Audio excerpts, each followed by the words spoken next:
জাতীয় নির্বাচনের প্রতীক বরাদ্দ দিয়েছে নির্বাচন কমিশন। আসন ভিত্তিক বৈধ প্রার্থীদের প্রতীক বুঝিয়ে দেন রিটার্নিং কর্মকর্তা। সকাল থেকেই নির্বাচন কমিশন কার্যালয়ে প্রতীক নিতে ভিড় করেন প্রার্থীরা। রাজশাহী বিভাগের বগুড়া ৬ আসনে প্রতীক দেওয়া হয় বিএনপির চেয়ারম্যান তারেক রহমানকে। ঠাকুরগাঁও ১ আসনের বিএনপির মহাসচিব মির্জা ফখরুল ইসলাম আলমগীরের পক্ষে প্রতীক সংগ্রহ করেন দলের নেতাকর্মীরা। সানশাইন আটা ময়দা সুজি,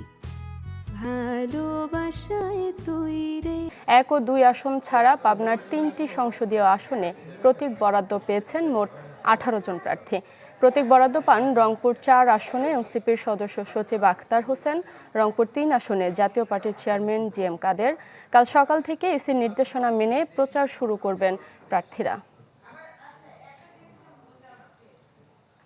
প্রার্থী যারা রয়েছেন তারা এই নির্বাচনী আচরণবিধি যথাযথভাবে প্রতিপালন করবেন।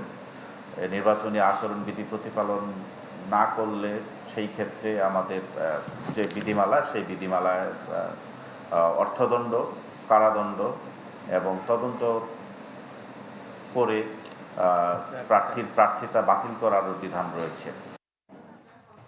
দর্শক, প্রতীক বরাদ্দের আরও খবর জানাতে কুমিল্লা থেকে সরাসরি যোগ দিচ্ছেন সহকর্মী জাহিদুর রহমান।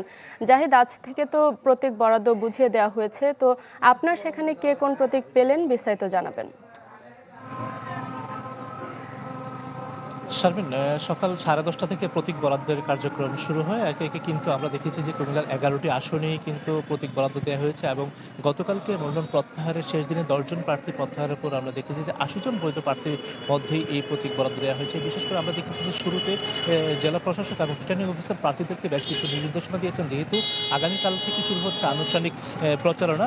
প্রার্থীরা যারা মাঠে কাজ করবেন তারা নেতাকর্মীদেরকে নিয়ে আসলে কীভাবে মাঠ পর্যায়ে কাজ করবেন, নির্বাচন কমিশন কর্তৃক যে নির্দেশনা রয়েছে সেই নির্দেশনা দিয়েছেন এবং বিশেষ করে প্রার্থী সমর্থক এবং প্রস্তাবক যারা রয়েছেন তাদেরকে আচরণবিধি মেনে চলার জন্য বেশ কিছু নির্দেশনা দিয়েছেন। এর বাইরেও কিন্তু আমরা আরেকটি তথ্য আপনাকে জানিয়ে রাখতে চাই যে কুমিল্লার যে 11টি সংসদীয় আসন রয়েছে এর মধ্য থেকে কিন্তু আমরা দেখেছি যে বিএনপি থেকে মনোনয়ন পেয়েছেন, কিন্তু 2টি আসনে কুমিল্লা 4 আসনে দেবিদ্দার সেখানে ঋণ খেলাপির অভিযোগে নির্বাচন কমিশনের আপিলে কিন্তু প্রার্থীতা হারিয়েছেন ইঞ্জিনিয়ার মঞ্জুরুল হাসান মুন্সি, যেটা নিয়ে উচ্চ আদালতে আপিল করেছিলেন।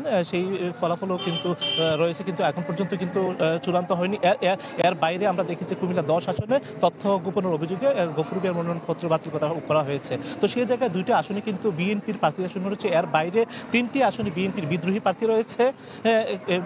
প্রার্থীরা দেখা যাচ্ছে যে আমরা দেখেছি যে আপনার জাহিদ, ধন্যবাদ আপনাকে। দর্শক, প্রতীক বরাদ্দের খবর জানাচ্ছিলেন আমাদের সহকর্মী।